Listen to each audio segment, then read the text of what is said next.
En coulisses. La beaucoup de choses. Tout ça là, ça fait. Na mutu da Sara.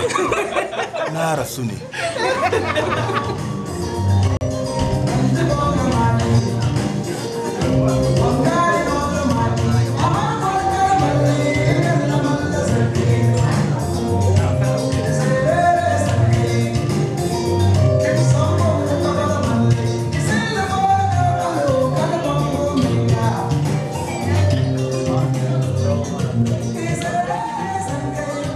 Oui, nous sommes quelques organisations qui sont actives sur le terrain et nous avons voulu faire la part des choses. Où est-ce qu'on est aujourd'hui en Afrique après la décolonisation? C'est quoi l'état actuel de l'Afrique, de ses pays et de son peuple?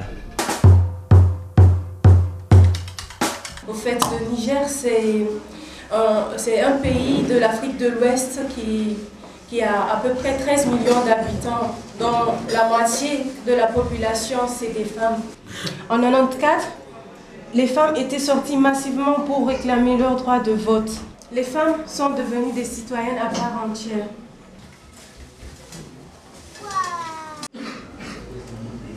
À l'heure où le monde fait l'apologie de l'état de droit, de l'égalité des sexes et du rôle de chaque citoyen dans la construction nationale, les inégalités persistent dans l'application des lois et dans la réalité sociale pour la femme du Niger. Ça a été construit par l'État, c'est l'Église nationale des chrétiens. On appelle ça une église œcuménique et on opté pour la charia. Mais il faut savoir, les gens ont toujours eu la charia. Ce qu'ils ont fait maintenant. C'est très intéressant. Donc j'ai bien fait de venir parce que vraiment ça m'a donné quelque chose et ça m'a montré la vision des autres femmes des autres pays. Je vois que les femmes vraiment commencent à se réveiller.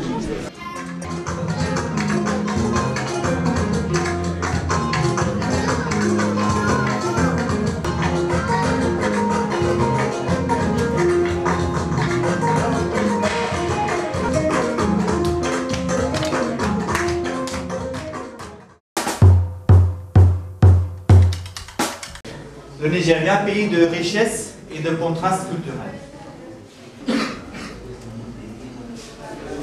Je commence d'abord avec richesse, tantôt je vais montrer un peu les contrastes. Une économie flamboyante. C'est vrai que les hommes politiciens se servent énormément de la religion. Le facteur, c'est que le Nigeria, c'est un pays avec beaucoup d'argent. L'argent joue un rôle et ils voient que les gens sont très religieux, donc ils peuvent se lancer là-dedans pour mobiliser des gens et jouer sur les sensibilités. Mais ce que j'ai voulu expliquer, c'est qu'il y a beaucoup de violences politiques qui paraissent des violences religieuses, mais qui ne sont pas. Que les hommes politiques disent, si tu vas brûler cette église, je te donne tant d'argent, ou si tu coupes la tête de ce pasteur, je te donne tant d'argent. Ils savent que si tu coupes la tête d'un pasteur, qu'il y aura des réactions. Et c'est ça qu'ils veulent, alors on ne peut pas les lancer. Où je suis à Kaduna, il y a la charia, mais il y a 50% de chrétiens et 50% de musulmans. Et puisque moi je fais ma recherche à l'université sur religion et politique, c'est un cas un peu spécial. Et ce qui m'intéresse fort, parce que je m'intéresse fort au dialogue entre les religions.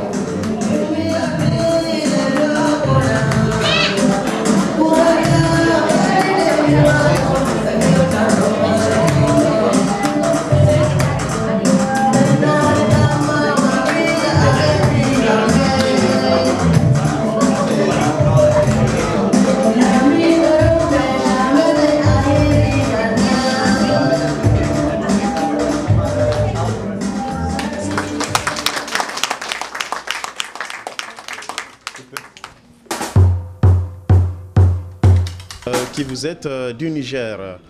Nigeria, je dis non, du Niger. Vous voyez la différence entre Iran et Irak? Ah oui, voilà, c'est comme ça que je fais la différence.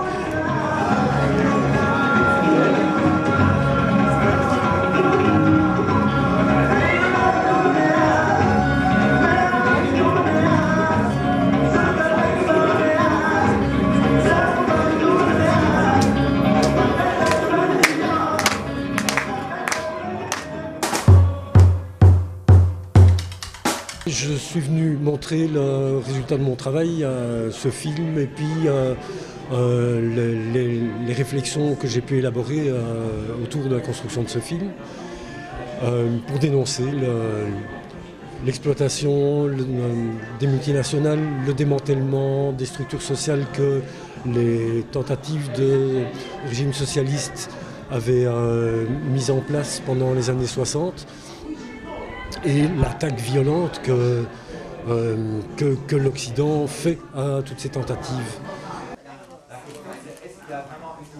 Alors, pays démocratique mais pauvre, là, l'endroit était sensible, et voilà ce qui m'a amené à partir avec une caméra.